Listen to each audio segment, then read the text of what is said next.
Bonjour à toutes et à tous. Heureux de vous retrouver pour une nouvelle semaine de Smart Impact, l'émission de la transition écologique, énergétique et de la RSE. Voici le sommaire. Mon invité aujourd'hui, c'est Raphaëlle Dornano, fondatrice du cabinet Dornano & Co, avec elle on parlera de ces 4 milliards d'euros d'investissements étrangers annoncés par le président de la République dans le cadre de Choose France. Le plus important des 21 projets concerne le recyclage du plastique. Notre débat RSE, il porte sur la méthanisation et les gaz renouvelables. Quel rôle dans la transition énergétique, quelles contraintes et quelle acceptabilité par les riverains? Beaucoup de questions sur ce thème, vous verrez tout à l'heure. Et puis dans Smart Ideas, la start-up du jour, c'est Aka Green, un programme pédagogique de reconnexion à la nature qui est destiné aux salariés. Voilà pour les titres, on a 30 minutes pour les développer, c'est Smart Impact.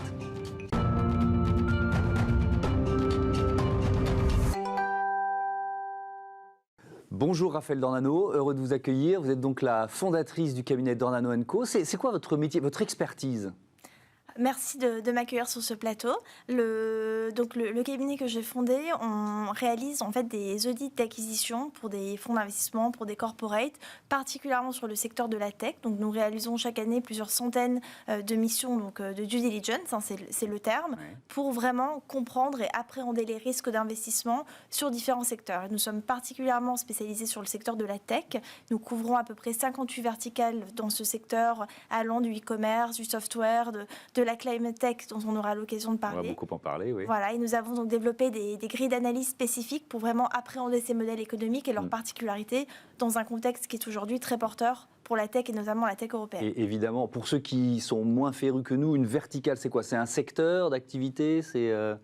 Une verticale, c'est pas comme une industrie, c'est un ensemble de modèles économiques qui présentent des caractéristiques communes. Donc l'une des plus connues, c'est évidemment le software as a service qui concentre beaucoup d'investissements, le e-commerce, la climate tech, la mobility tech. Il y en a 58, donc il y a de quoi faire. Alors, comment vous expliquez cette attractivité de la France? Parce que ça, c'est vraiment intéressant. Il y a une masse d'investissements dans le domaine de la tech et notamment de la climate tech depuis quelques années. Comment vous l'expliquez? Alors, je dirais d'abord qu'on est dans un contexte qui est extrêmement porteur pour la climate tech, donc contexte qui est porteur depuis l'accord de Paris, donc fin 2015, qui a été renforcé donc par la COP26 de fin d'année dernière. Et on a donc une prise de conscience de l'urgence climatique qui était déjà présente, mais qui est maintenant absolument obligatoire, qui se reflète dans la manière dont les investisseurs considèrent leurs investissements désormais avec la prise en compte que la responsabilité climatique précède finalement la responsabilité financière et qu'un bon investissement, c'est un investissement qui est d'abord bon sur le plan du climat. Ça, c'est quand même un paradigme qui est assez nouveau, mais qui devient à part entière dans les grilles d'analyse de ces modèles. Et donc, pour revenir sur ce qui s'est passé donc, depuis l'accord de Paris, si vous regardez l'évolution des investissements, on a eu un peu plus de 32,5 milliards qui ont été déployés dans la climate tech européenne en 2021 seulement. Et ça, ce sont les chiffres de l'étude Dealroom qui sont sortis fin octobre. Donc en fait, on est sur un niveau qui est plus important. Rien qu'en France, on a déployé plus de 4 milliards depuis 2016, donc depuis l'accord de Paris. Ce sont des montants qui sont énormes. Donc il y a un vrai engouement au-delà de la tech pour ce segment de la climate tech qui affiche un dynamisme particulier. Alors je reviens à ce dont je parlais en titre, c'est-à-dire ces 4 milliards d'euros d'investissements étrangers qui ont été annoncés par Emmanuel Macron dans le cadre de Choose France. Le plus important de ces projets, c'est celui d'un groupe américain qui s'appelle Eastman. On parle de 850 millions d'euros dans une usine de recyclage de plastique. Alors on est une ouverture à l'horizon 2025, on parle de 350 emplois annoncés. Pour bien prendre conscience, c'est vraiment un très gros projet. Cette usine, ce sera peut-être la plus grande au monde. C'est très ambitieux ce projet? Alors, tout à fait, c'est très ambitieux et peut-être pour revenir sur qu'est-ce que c'est qu'en fait la climate tech et pourquoi ce projet s'inscrit dans la climate tech. La climate tech, ce sont l'ensemble des sociétés qui ont pour objet donc de réduire de réduire les risques climatiques. Donc, on a une exception qui est assez large. Avant, on parlait de la clean tech 1.0, donc il y a quelques années où on était uniquement vraiment sur les énergies vertes. Et maintenant, donc on est sur ces projets qui prennent en compte une dimension beaucoup plus globale, donc qui sont dans le domaine du recyclage, dans le domaine du du transport électrique, dans le domaine de l'alimentation, avec des sociétés comme Insect, comme Innovafit, qui sont des champions français. Et donc, ce sont des projets qui supposent un lourd investissement en recherche et développement et un lourd investissement en matière d'infrastructures de production. Donc, un projet comme ça nécessite des centaines de millions parce que pour construire en fait les usines, pour construire les sites de production, il y a besoin de déployer énormément de capitaux. Et donc, voilà, c'est un pari technologique qui doit se faire pour pouvoir avancer. Est-ce que l'économie circulaire, c'est la nouvelle star des investisseurs étrangers en France ? Alors, l'économie circulaire, c'est intéressant parce que finalement, ça rentre dans cette conception nouvelle de la climate tech, donc qui est une conception élargie par rapport à la clean tech 1.0.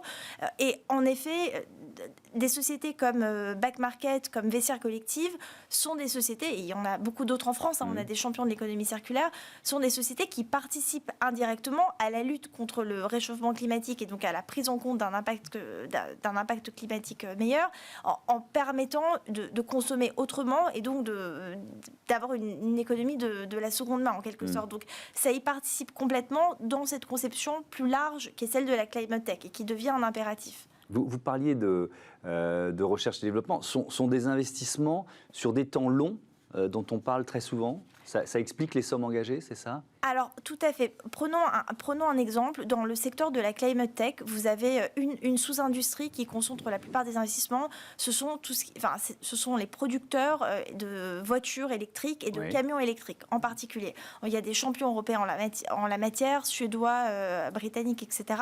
Et une société aux États-Unis qui s'appelle Rivian. Rivian qui a été l'une des plus grosses introductions en bourse de l'année dernière. Et quand vous vous amusez à décortiquer donc, le document de référence lors de l'introduction en bourse, vous voyez que Rivian n'a pas généré 1 euro de revenus sur les 2 années qui ont précédé son introduction en bourse. Donc, il commence tout juste la phase de commercialisation avec des pertes énormes. Donc, une société qui s'introduit en bourse sur ces niveaux de valorisation et qui n'a pas de revenus pendant les 2 dernières années, c'est quand même quelque chose de notable. Et ça, c'est le reflet d'une grosse partie de cette industrie de la climate tech où, encore une fois, vous êtes sur de vrais paris technologiques. Et aujourd'hui, on estime qu'il y a encore 35% des besoins technologiques pour lutter contre le réchauffement climatique qui ne sont pas pourvus. Donc, c'est une étude du BCG qui a donné ce chiffre très intéressant il y a quelques temps. Et donc, 35%, c'est ce qui reste à financer. Ça donne une idée des investissements qui vont devoir avoir lieu par des investisseurs français, européens et américains. Et quand on parle de temps long, on est dans quelle fourchette ? C'est quoi ? C'est 3, 5 ans, ça peut être plus Ce sont des investissements qui peuvent... ce sont des phases de recherche et développement qui peuvent durer 5 ans, 10 ans. 10 ans étant une période de référence. Il faut essayer de ne pas aller trop au-delà, ou du moins de générer du revenu, parce que c'est compliqué sinon. On a quand même, et ça c'est aussi une nouveauté, une accélération de la technologie qui permet de réduire ce temps long de la recherche et développement, qui reste quand même très important. Mais par rapport à il y a quelques années, c'est vraiment l'un des facteurs qui explique l'essor de la climate tech, au-delà de l'urgence et de la considération de l'impératif de cette prise en charge, qui font que comme les cycles technologiques peuvent se réduire parce qu'il y a plus de R&D et qu'il y a plus d'investissements derrière cette R&D, ça va permettre d'attirer plus d'investisseurs. Parce que les investisseurs aujourd'hui dans la climate tech ne sont pas les investisseurs courant. Il y a énormément de corporates qui participent, donc des sociétés notamment comme Renault qui a mené l'un des gros tours de table dans Verkor cette année. Donc Verkor qui est une société qui a été créée en 2020 et qui a fait un tour de table de plus de 100 millions l'année dernière, ce qui est quand même assez notable quand vous regardez le montant de la série B par rapport à la date de création de la société.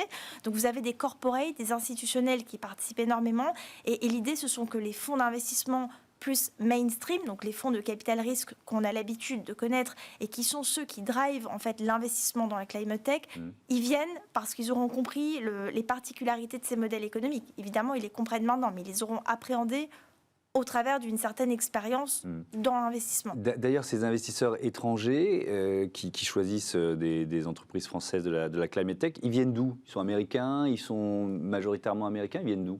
Alors, les investisseurs, il y a un très gros hub au UK. Donc, il y a des fonds qui se sont créés récemment, notamment un fonds qui a levé plus de 900 millions de dollars dédiés à l'investissement dans la climate tech. Des fonds suédois, comme Kinnevik, par exemple, qui est précurseur en matière de démarche ESG et qui affiche vraiment peut-être une longueur d'avance en la matière. Pas que sur la climate tech, mais sur la dimension de sustainability au sens large.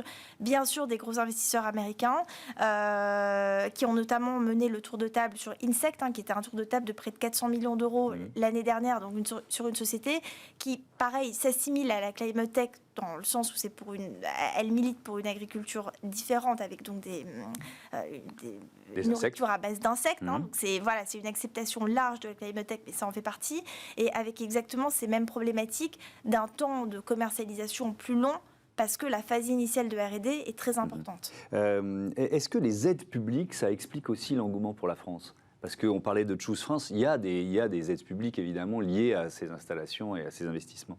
Je pense que les aides publiques sont fondamentales et qu'encore une fois, avant que le secteur privé, donc notamment les investisseurs en capital risque, fassent de la climate tech un terrain de prédilection, comme peut l'être le software as a service ou le e-commerce, qui sont des modèles plus connus, l'impulsion que vont donner les pouvoirs publics et encore une fois les corporates, donc les grands groupes qui sont aujourd'hui partie prenante des efforts qui sont faits en matière de climate tech, c'est absolument fondamental. L'un ne va pas sans l'autre et c'est ce qui explique aussi qu'on ait ce pool de talents et cette R&D formidable en France qui attire ces investisseurs. Parce qu'encore une fois, la capacité à réussir la R&D dans la climate tech est ce qui fait que vous êtes sur un bon modèle ou un modèle qui va échouer. Merci beaucoup, merci Raphaël Dornano, c'était passionnant. À bientôt sur Bismart. On passe à notre débat autour de la méthanisation.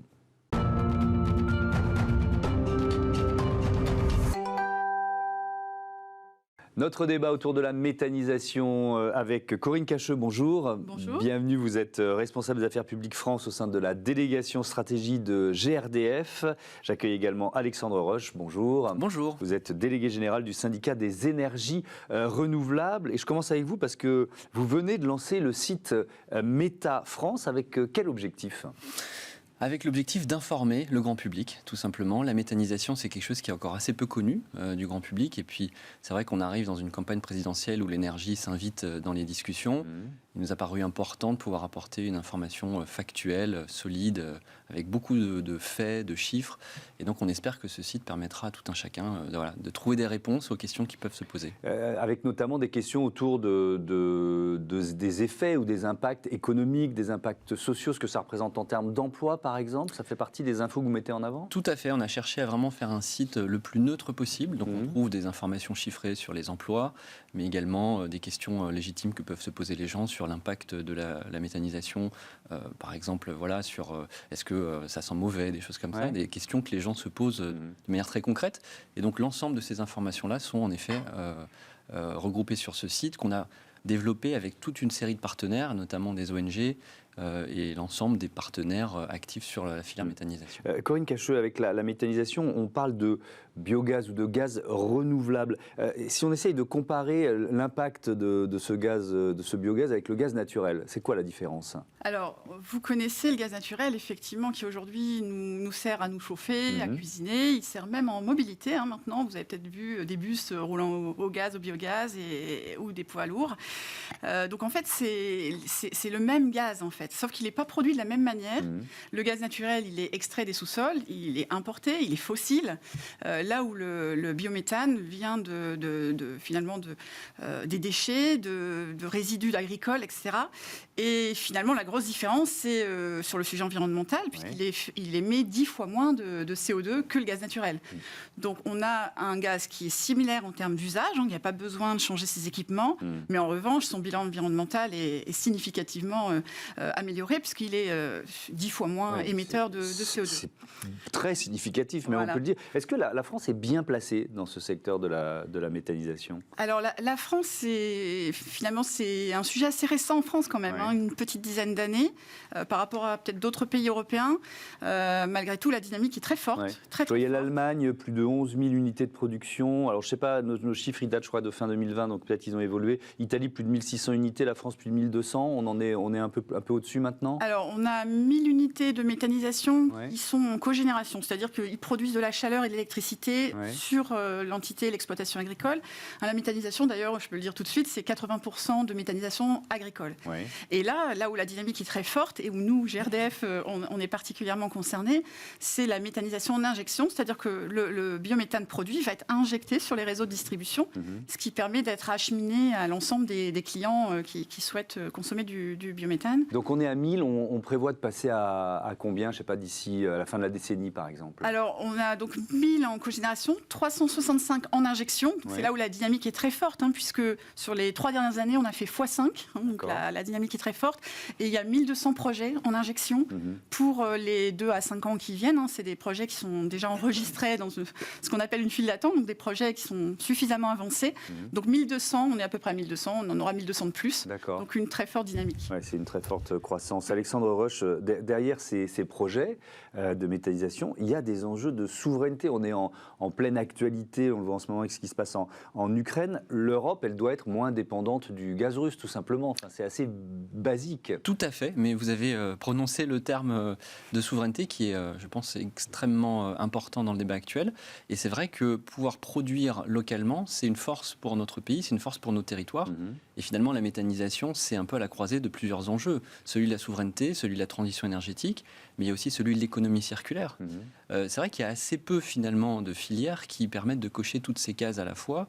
On produit des déchets, des biodéchets, qu'on va utiliser, et derrière, on peut retrouver du gaz et du digestat, c'est-à-dire quelque chose qu'on va utiliser pour fertiliser les terres. Donc, il y a quand même une équation assez formidable, finalement, pour nous rendre plus dépendants, pour permettre au territoire et notamment à l'agriculture aussi d'équilibrer financièrement les exploitations agricoles. Il ne faut pas l'oublier. Aujourd'hui, on a des vrais enjeux sur l'agriculture avec les jeunes générations qui ont du mal à reprendre les exploitations, des agriculteurs qui sont de plus en plus vieux en moyenne d'âge. Et la méthanisation, ça peut être aussi une solution pour faciliter cette souveraineté aussi alimentaire, puisqu'on estime que les revenus additionnels d'un méthaniseur sur une exploitation agricole, c'est à peu près 15 000 € par an.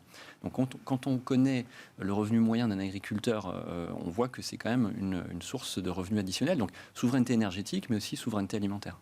Et en termes d'emploi, on n'a pas donné des chiffres quand vous parlez de 1200 projets qui sont déjà dans la file d'attente. On sait ce que ça pourrait créer en termes d'emploi ? Alors, on sait qu'une unité de méthanisation, une seule, c'est à peu près 3 à 4 emplois directs, non délocalisables et pérennes.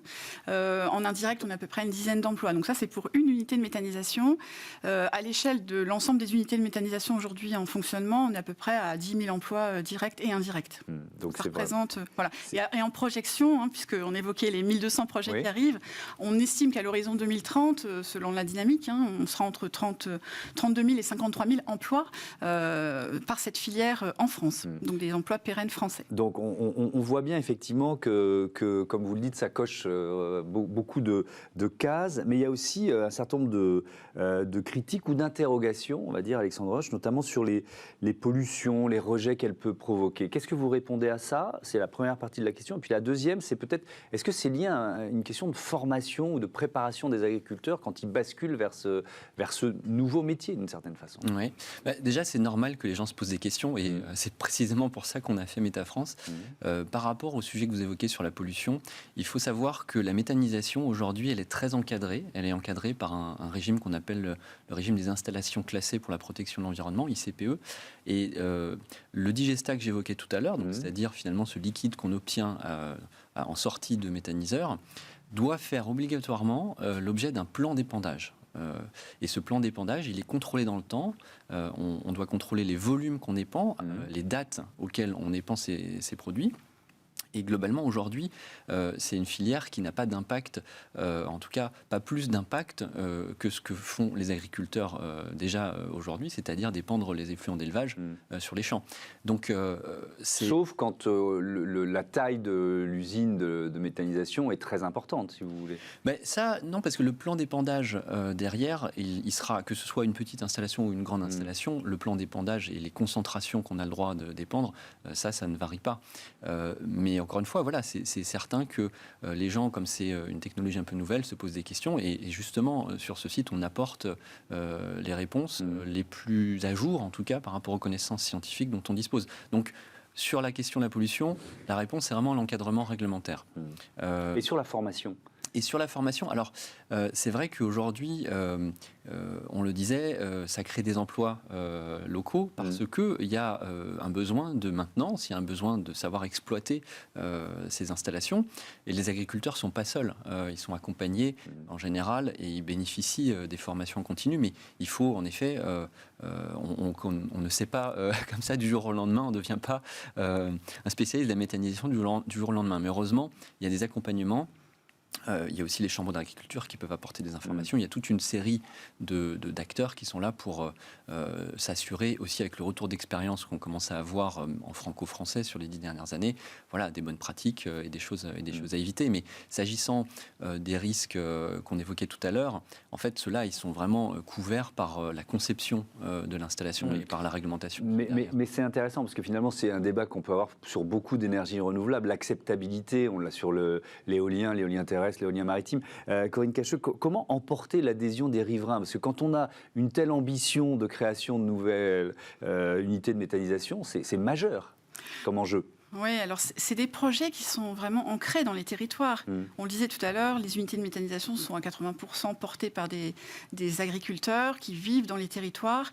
Donc c'est vraiment des objets de territoire et on a d'ailleurs dans les intrants... Oui, mais c'est pas simple, pardon de vous interrompre, mais c'est parce que c'est un peu une usine qui débarque à la campagne. Donc, moi, je reprends certaines interrogations qui doivent être récurrentes sur le site MetaFrance. Donc, c'est pas si simple de le faire accepter. Alors, c'est vrai qu'il y a un travail de pédagogie à faire, comme on le disait, c'est une énergie qui n'est encore pas très connue et finalement il y a vraiment besoin dès le départ, dès le début du projet, pour les porteurs de projet de pouvoir répondre aux questions, de pouvoir amener des réponses à des interrogations qui peuvent être légitimes et peut-être parfois aussi à des fausses idées qu'on peut avoir sur la méthanisation. Donc nous, GRDF, on accompagne les porteurs de projet et c'est un élément sur lequel on insiste sur le fait de bien préparer et communiquer auprès de l'environnement local, les citoyens, la collectivité locale, pour que ce projet de territoire, qui intègre des fois aussi des déchets du territoire, même des biodéchets, il y a des collectivités qui ont mis en place par exemple des filières de collecte de biodéchets des citoyens qui ensuite vont en méthanisation. Donc on est vraiment dans une logique d'économie circulaire et là les citoyens sont directement impliqués dans le processus de méthanisation pour avoir un gaz ensuite qui est utilisé sur le territoire. Voilà, donc c'est vraiment l'acceptabilité, c'est un sujet, mais qui trouve sa réponse dans la pédagogie, les explications. Et souvent, d'ailleurs, il y a beaucoup de questions au départ, au moment du développement des projets. Et puis, une fois qu'ils sont lancés, il n'y a plus de questions. Je pense d'ailleurs que, côté du CER, vous aviez mené une enquête sur l'acceptabilité autour des énergies renouvelables et de la méthanisation en particulier. Et les résultats sur l'acceptabilité des citoyens sur la méthanisation était tout à fait intéressant. Mais ça veut dire qu'on ne va pas, comment je peux dire ça, utiliser des terres agricoles uniquement pour la méthanisation? Non, pas du tout. Parce que ça, c'est aussi une critique que j'ai entendue. On va détourner les terres agricoles de leur but premier qui est de nous nourrir. Bien sûr, je comprends que les gens se posent cette question, mais ce n'est pas le cas parce que quand on regarde ce qu'on appelle les intrants, donc c'est-à-dire les produits qu'on a le droit d'utiliser dans un méthaniseur, encore une fois, tout ça est très réglementé, ce sont des biodéchets. C'est quoi? C'est les biodéchets des cantines scolaires, des restaurants d'entreprise. Demain, puisque la législation impose des nouveaux seuils, ce seront nos propres biodéchets. On va devoir collecter et trier nos biodéchets. Donc demain, ce seront ces biodéchets-là. C'est les déchets municipaux des parcs verts, quand on coupe le gazon, des choses comme ça. C'est les déchets de l'agriculture, les effluents d'élevage. C'est aussi les déchets des boues de stations d'épuration. Donc la très grande majorité des intrants, ce sont ces biodéchets. Et ensuite, il y a ce qu'on appelle les cultures intermédiaires. En quelques mots, oui. Entre deux cultures principales, on peut faire une rotation. Pour protéger les sols, on a ces cultures intermédiaires. Ça, c'est quelque chose qui peut être utilisé également dans les méthaniseurs. Mais encore une fois, c'est quelque chose qui est très réglementé. Et on a aujourd'hui une très large majorité de biodéchets en fait, qui sont utilisés dans les méthaniseurs. Merci beaucoup. Merci à tous les deux d'être venus nous parler du développement de la méthanisation en France. On passe à Smart Ideas.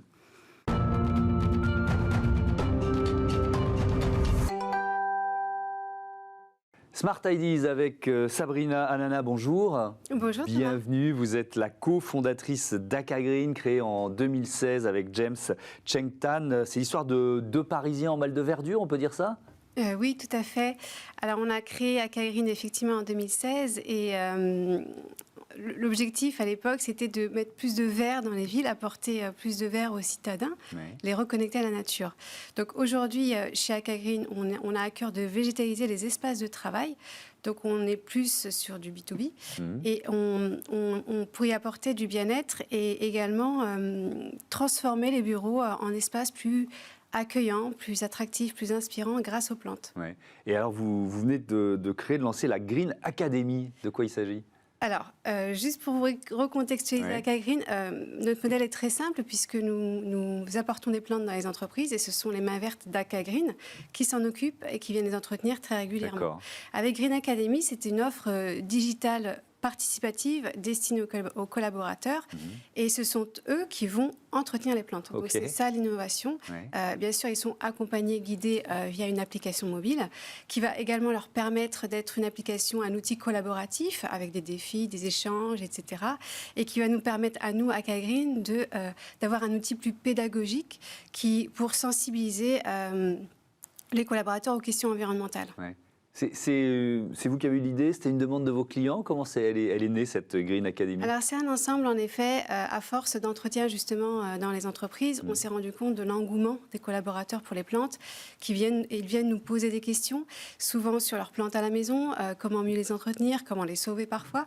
Donc on s'est bien rendu compte aussi à force d'ateliers, puisqu'on propose également des ateliers en entreprise, que les salariés ont vraiment envie d'en savoir plus sur les plantes.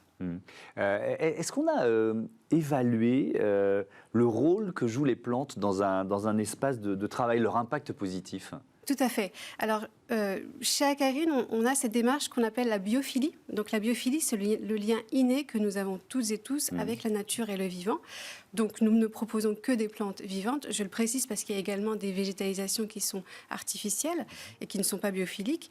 Et les études prouvent que la biophilie a un impact sur nos comportements. Donc, les plantes ont un impact sur notre santé, sur un impact psychologique et physiologique quotidiennement. Donc, on parle d'humeur, on parle de stress, d'anxiété, également d'inspiration, de créativité et plein d'autres choses.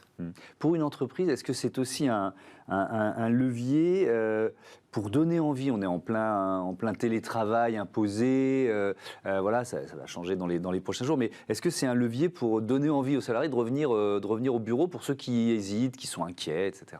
Tout à fait. Alors, la crise sanitaire a accéléré la mutation des espaces de travail. Oui. Et du coup, avec le télétravail, le bien-être des collaborateurs est redevenu un enjeu prioritaire pour un grand nombre d'entreprises.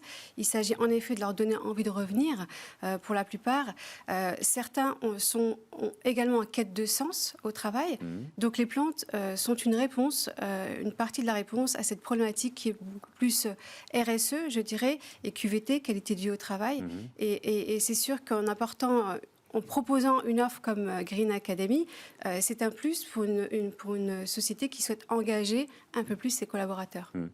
C'est quel modèle économique en fait autour de cette Green Academy et puis peut-être plus globalement Akagreen? Alors sur le Akagreen plus globalement en fait c'est de la location ou de l'achat de plantes. Oui. Puis nous passons à entretenir les plantes. Donc c'est un forfait, un abonnement mensuel ou annuel. Green Academy, l'entreprise achète les plantes et paye en fait un abonnement sur la base d'un modèle SaaS par utilisateur. D'accord, c'est tout à fait simple. Merci beaucoup Sabrina Anana d'être venue nous présenter Akagreen, bon vent aux plantes d'Akagreen. Voilà, c'est la fin de cette émission. Toujours un bonheur de travailler avec les équipes de Bismart. Merci à toutes et à tous. Je vous retrouve demain sur la chaîne des audacieuses et des audacieux. Salut.